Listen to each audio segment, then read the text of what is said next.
Have you ever had any bourbons before that you're so disappointed in that you're never going to buy them again? Well, I'm Steven. This is Tipsy Whiskey Shenanigans, and today we are going over the 6 bourbons that I'm never gonna buy again. But before we get into that, please do me that favor. Like, comment, subscribe. Helps us out a ton, and we seriously appreciate the support. But let's get in today's video. So again, we're talking about 6 bourbons that I'm never gonna buy again for one reason or the other. I know I said because you're disappointed in them, but there's so many reasons why you may or may not buy a bottle again. So with each one of them, I'm gonna go over individually why I'm never gonna buy them again and whether you should or should not buy them, because it could just be flavor profile, taste variances. What are you into? So on and so forth. So to kick it right off, we're gonna get into the one that is allocated on this list, or primarily allocated on this list, and we're gonna get straight off with Booker's. The good old Booker's. Booker's, this bad boy. They did a good job with the branding on this one. That being said, I ain't never gonna buy any Booker's ever again. Never, ever, ever, ever, ever again, because this is disappointing. I spent $110 on this, and I know, yeah, that's not technically MSRP for this or whatever, but you try finding a Booker's for under $110, and you tell me how that goes. So I'm never buying any of these again because I think at most this is worth like $80, $90. I just personally think you're paying quite a bit for this arguably really nice branding. Like, I think they do a good job. This is a half decent wood box, you know, it comes with a little tag and a little story, all that jazz. So, but this is honestly just 7-year-old Beam juice. You know what else is, Beam? Knob Creek. I can buy Knob Creek 9-year-old 120 proof single barrels, not even picks, for like 55 to 60 bucks nowadays, where this, I'm paying that much and it's only like, what, 62.4 proof? Oh, wow. We lose 2 years and we gain 2.4% ABV. That's not worth it. And all that extra money spent, so not worth it. So I know that is an allocated bottle that a lot of people really, really enjoy and whatnot. I think at some point you're just paying for the branding, because honestly, there's nothing wrong with the Beam juice, but I ain't never paying $110 again for a bottle of that ever again. I would pay at most 90, and I feel like 90 is out pushing it for me if we're being 100% honest.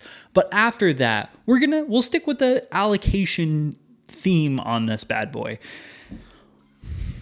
Weller Special Reserve. Yes, I've drank like literally a sip out of this because this is so bad. It's just not good whiskey. I am not really stereotypically known to be a lover of weeded stuff, but this is very like youthful, funky, it's nutty. I don't get it. I don't know why people hunt this stuff. I mean, Weller 12 is nice. I like the Weller 12 I have, but this Special Reserve, you can leave this on the shelf. This is not very good. This is honestly just a 90 proof Weller Buffalo Trace bottle. The only reason people ever hunt this, because some people have this asphyxiation with like the Buffalo Trace and the Weller name, and they want to get them all and they want to grab them all up, whatever. But this is not the Weller to be hunting. This is the Weller to be drain pouring, because this is such a disappointing bottle. I will never be buying it again. And I honestly really had some level of expectations for that, because I really like the Weller 12 I have up there. I mean, it's not my favorite bourbon out there, but I think it's a solid bourbon. And, people fanboy like crazy over the Weller. So I thought maybe the Weller Special Reserve might be pretty solid. It's not. After that one, we're getting into one that is a super budget bottle, but I'm never buying it again. And I'll explain why. Evan Williams Bottled in Bond. This used to be a bottle that I didn't have an issue with. I don't know where my issues with it came from. Maybe it's the fact that it used to be a $13 bottle and now it's an $18 bottle. And I just think that's 100% asinine, because I can get so many good bottles for like 20 bucks and this is now only $2 cheaper. And this is garbage well whiskey at best. I don't know. This is a straight up like cooking aid mixer to me now. I bought this for a second time for a video idea after I killed it using it as a mixer, and I totally forgot how not very solid it is. The first time I bought it, it was $13. So I was like, oh, that's a really good deal. Like, what other 100 proof bottle, like bonded bottle, is going to be $13? So that was its redeeming quality. Its value was ridiculous. Now it's cheaper than a lot of other stuff out there, but it's still not very good, especially when you can get the Evan Williams 1783 or whatever the heck for like $2 more, even though, yeah, you do lose some proof with that, but it's so much better. This is just bitter nuts. This is a bitter nut bottled bourbon, and it is some huge BS. That is not good at all. It is at best well whiskey and cooking whiskey, which I'll be honest, I used it to spray down my my pork shoulder the other day. Man, it came out phenomenal. I don't know if the whiskey had anything to do with it, but you know, that's why this is missing that much, because, well, you made a good pork shoulder. And then after that one, a craft bottle that I was super disappointed in, Driftless Glen. Driftless Glen. I've heard a lot of really good stuff about Driftless Glen. And what I will say before I start talking crap about their name and whatever, when I bought this one, I also bought a rye. I really like the rye. The bourbon, on the other hand, is like this youthful, funky, nutty craft. Super disappointing, because I've heard a lot of really, really good stuff from the community regarding Driftless Glen. Everyone always talks so highly of them, and I'm sure they have some really good stuff out there. All I've been able to try in the realm of bourbon is their just 48% ABV bourbon. I mean, it's craft whiskey. It's definitely much better than the Evan Williams Bottled in Bond, but I was just really disappointed because I heard a lot of really good stuff about it, and to me, it was just super youthful, nutty, and just bleh.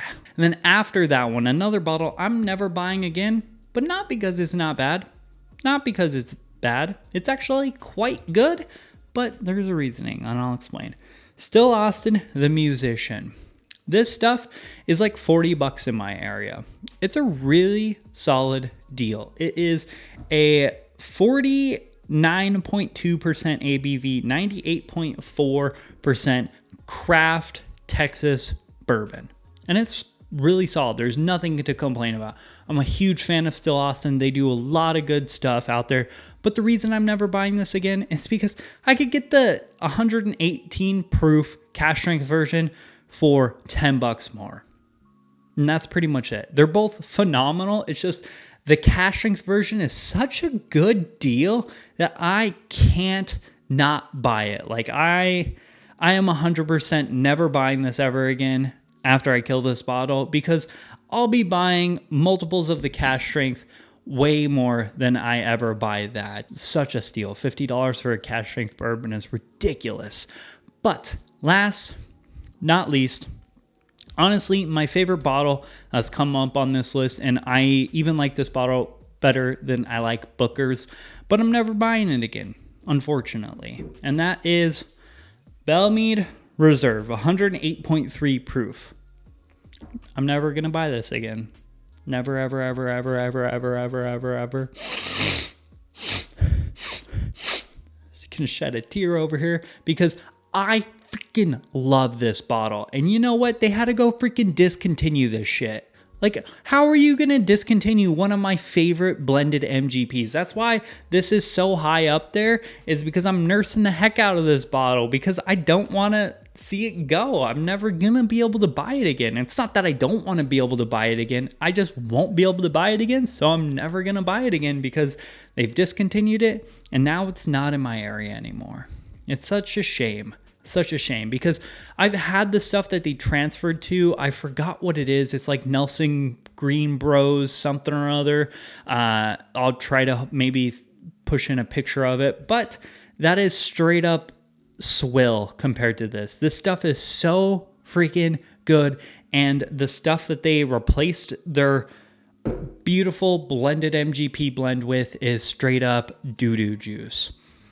But that is a wrap for today's video. That was my list of 6 bourbons I ain't never gonna buy again for one reason or another. And like I said, not all of them was disappointed, but quite a bit of them disappointment. It is what it is. But please do me that favor, like, comment, subscribe. Let me know down below what you thought about my list, as well as what would your list be, or did you have any complaints with the ones I brought up? Also check out the Facebook, Instagram, and the Patreon. Links for all that stuff are down there below. That is a wrap for today's video. Cheers, y'all. We'll see you later.